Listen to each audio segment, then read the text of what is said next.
Well, this is another room that we could really spend a great amount of time in. This is an amazing room. The Snow Shipyard back in the 19th century was the hub of shipbuilding here in Rockland. They built more vessels here than anywhere else in Rockland, anywhere else in Maine, and most of New England. It was an incredible shipyard, 140 years owned by the Snow family.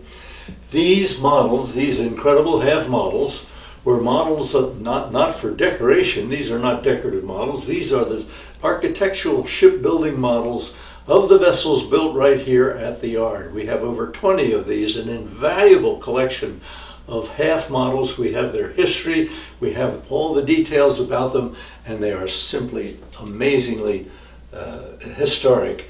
I found them all in the Snow family basement down behind the heater, covered with junk. Just didn't have any use for them at the end of the shipbuilding era. These vessels, like this great big old packet here, transatlantic packet, she was built in 1852, right there, the date's right on it.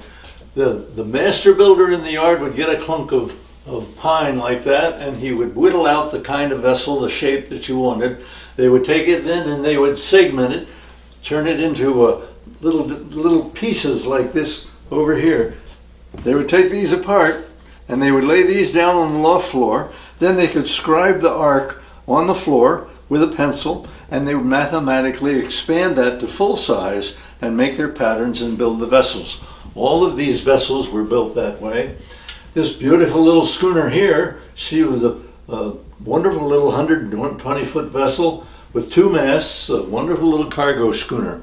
She was so popular they decided to build another one just from this same half model. And each time they built another one, they put another frame in the middle so she'd be a little bit bigger. Well, they built 6 vessels from that same half model, and she finally got so big they had to put another mast in her and make a 3-master out of her. This is the Carolyn Gray, and they did tugboats, and they did all of these different vessels from making these models. This is the story of the Snow Shipyard, and it all came to the conclusion of the great sailing vessels in 1920. Over here we have a photograph of the last vessel built, the Keating. She was a great big vessel, 4-masted schooner, magnificent ship.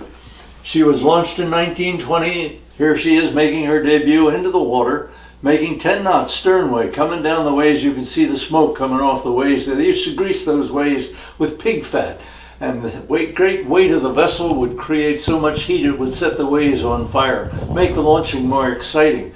Here's I.L. Snow, one of the Snow family, doffing his cap to the crowd right on the top of the mizzen mast there, and here's one of the Gamage brothers on the main mast doing the same thing. Whole crowd of people down riding her into the water. It was always good luck to start another vessel immediately once you do a launching. So they did. They built another vessel the same size, they rigged it and they painted it and they had it all finished, and nobody ever bought her because it was the end of the schooner era. Trucks were invented, steam came along, and here she is in 1926. They're cutting her up for scrap. She never saw the water. That was the end of the great schooner era. Well, now I have a very important